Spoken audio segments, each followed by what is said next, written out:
In this episode, Ben Shapiro delves into several pressing political and military issues shaping the 2028 election landscape, including the contentious allegations against Secretary of Defense Pete Hegseth related to a controversial strike on a narco-trafficking boat.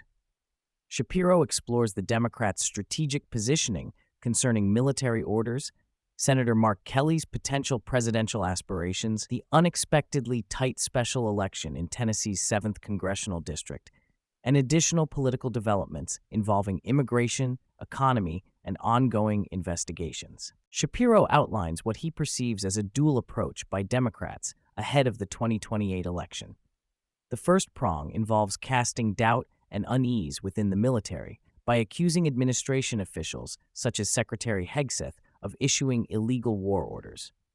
Democrats, including moderate senators like Mark Kelly and Alyssa Slotkin, warn service members about the consequences of obeying illegal orders without clearly defining what constitutes such orders. This ambiguity effectively places military personnel in a catch-22, either obey potentially illegal commands and risk future prosecution, or disobey lawful orders and face immediate punishment. Shapiro argues this is a deliberate attempt to sow confusion and chaos in military ranks. The second prong of the strategy entails Democratic leaders presenting a moderate image to regain broader appeal. Shapiro points out that away from deep blue areas like New York, Democrats are downplaying previously prominent culture war issues such as transgender rights and DEI, diversity, equity, and inclusion. On immigration, for example, Democrats have softened their stance, accepting stricter border controls and moderating rhetoric around ICE and law enforcement, aligning somewhat with President Trump's positions, but continuing to frame themselves as the more judicious party. This strategic pivot signals an attempt to distance themselves from far-left activists and appeal to middle-of-the-road voters. Ben Shapiro focuses extensively on the allegations published by The Washington Post that Secretary of Defense Pete Hegseth authorized a kill everyone order during a September 2nd strike on a Venezuelan narco-trafficking boat, including targeting survivors clinging to wreckage in the water. Shapiro scrutinizes the purported legal implications under the 1949 Geneva Conventions and U.S. war crime statutes, which prohibit killing individuals who are no longer participating in hostilities or are incapacitated. However, subsequent reporting and official statements cast doubt on the original claims. The White House defends the strikes by emphasizing that Admiral Frank Mitch Bradley acted legally under a general lethal force authorization granted by Hegseth. Multiple anonymous officials reveal that while Hegseth ordered the destruction of the boat and those aboard, the directive did not specifically sanction killing survivors after the initial strike. Trump himself expressed that he did not want a second strike targeting people in the water. Further clarifications indicate that the initial strike was directed at the boat and known combatants, but follow-up strikes killing survivors may have been authorized solely by Admiral Bradley without new explicit orders from Hegseth. Shapiro suggests the narrative was inflated to lend political support to Democrats' claims of illicit conduct, framing Hegseth as reckless or unfit. Senator Mark Kelly has used the controversy to elevate his profile, criticizing Hegseth publicly and portraying himself as a more responsible, moderate, military veteran alternative. Mark Kelly, the Arizona senator and former astronaut, is spotlighted as a potential moderate Democratic figure for the 2028 presidential race. Although betting markets and polling show Gavin Newsom leading comfortably and Kelly sitting low at around 2%, Shapiro argues that Kelly is making quiet moves to position himself as a centrist alternative to the party's left wing. Kelly leverages his military background and centrist stances to appeal to voters who might be alienated by more radical Democrats. His active involvement in criticizing Hegseth on the Narco-Strike issue is interpreted as an attempt to boost his name recognition and showcase leadership qualities fitting a presidential candidate. Kelly's moderate image contrasts with some other Democrats who continue pushing progressive agendas.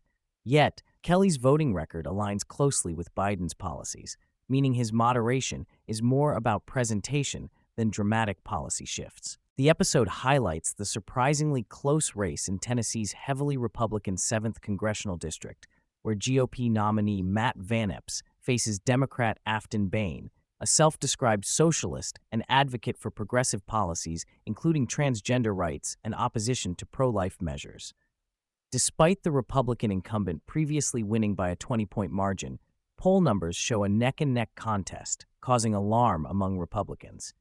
Matt Vaneps, a West Point graduate and combat veteran, appears on the program to emphasize his conservative credentials and distance himself starkly from his opponent's far-left platform, describing support for law enforcement and economic issues as central to his campaign. Democrats have heavily invested in this race, bringing in progressive stars like AOC and national figures to campaign for Bain, exploiting special election dynamics and low turnouts post-Thanksgiving. Republicans view holding this seat as critical. Losing such a secure seat would signal vulnerability nationally and could forecast significant GOP losses in the 2026 midterms. Shapiro critiques President Trump's recent consideration of pardoning Juan Orlando Hernandez, the former Honduran president convicted of extensive drug trafficking and weapons charges in a U.S. federal court. Hernandez was sentenced to 45 years for his role in a drug conspiracy spanning decades that cemented Honduras as a hub for narcotics imports into the United States. Shapiro expresses confusion and disapproval over the pardon possibility, emphasizing the gravity of Hernandez's crimes and the damage caused by his actions. The pardon campaign, partly driven by controversial political figures like Roger Stone, casts Hernandez as a victim of political persecution, although Shapiro stresses that political opposition and guilt for serious crimes are not mutually exclusive. The pardon move is framed as inconsistent with the administration's broader war on narco-terrorism and undermines the message of accountability. Another investigation spotlighted is ongoing scrutiny into Minnesota Governor Tim Walz's alleged failure to prevent massive fraud within a pandemic food aid program, particularly involving Somali immigrant communities. Shapiro notes bipartisan concerns as the House Oversight Committee and Treasury Department probe the issue following whistleblower reports of fraud and taxpayer money being funneled partially to terrorist groups like Al-Shabaab.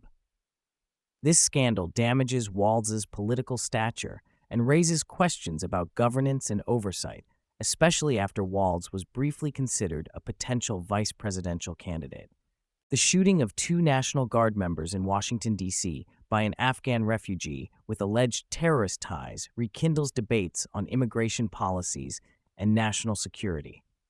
The shooter was reportedly admitted into the U.S. through a CIA program, but was radicalized post-arrival.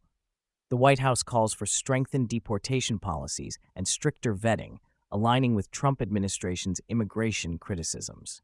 Shapiro underscores the challenges of mass migration from unstable countries, the limits of vetting processes, and the difficulty of assimilating migrants with differing values.